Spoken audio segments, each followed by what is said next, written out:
بالنسبة لسلمان الفرج، وانا اشوف يعني من كم يوم للامانه بعض الرسائل انه هرم ايش فيك بطلت تتكلم عن سلمان الفرج؟ ايش اخبار سلمان الفرج؟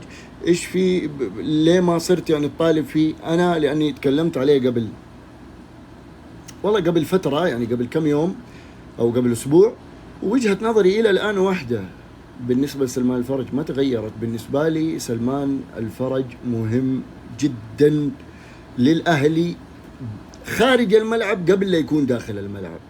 يا اخوان، الاهلي ما عنده لاعب محلي قائد، ما عنده لاعب محلي خبره. يا عيال روحوا شوفوا اللاعبين المحليين اللي عندنا، 23 25 27، هذول الكبار. ما عندك انت لاعبين خبره ولاعبين محليين قاده. وما انت كان عندك عطيف، وكلنا شفنا عطيف ايش سوى، بس ما عندك اي شيء ثاني. فمن بعد تيسير، تخيل يمكن هذا آخر واحد كان عندك صاحب محلي قائد وخبرة. تيسير آخر لاعب محلي قائد وخبرة. تيسير شوف من متى. الآن جاء وقت سلمان.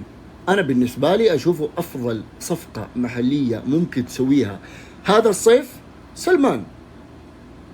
بتقول لي الهلال يعطيك لاعبين معاطيب، الهلال يعطيك لاعبين مصابين، الهلال أنا معاك، بس أرجع وأقول لك هذا الصفقة حتفيدنا خارج الملعب قبل داخله. والله أنا أشوف كذا. عندك وجهة نظر ثانية تحترم أكتبها، ما عندي مشكلة.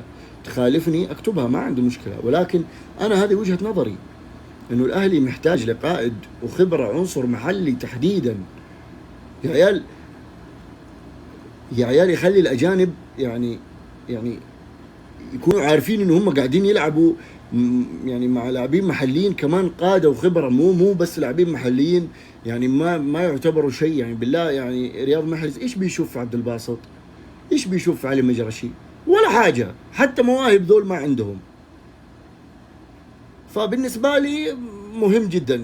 يمكن المفروض والمنطقي الأهلي يخليها أولى الصفقات المحلية هي سلمان الفرج. وما أتمنى يروح لأي نادي، مع إني قاعد أشوف أخبار قاعد تطلع إنه هو ممكن يروح القادسية، ممكن يروح نيوم. الأندية هذه أكيد داخل السوق وبكل قوة، ولكن أتمنى للأهلي للأمانة وما يروح لأي نادي ثاني.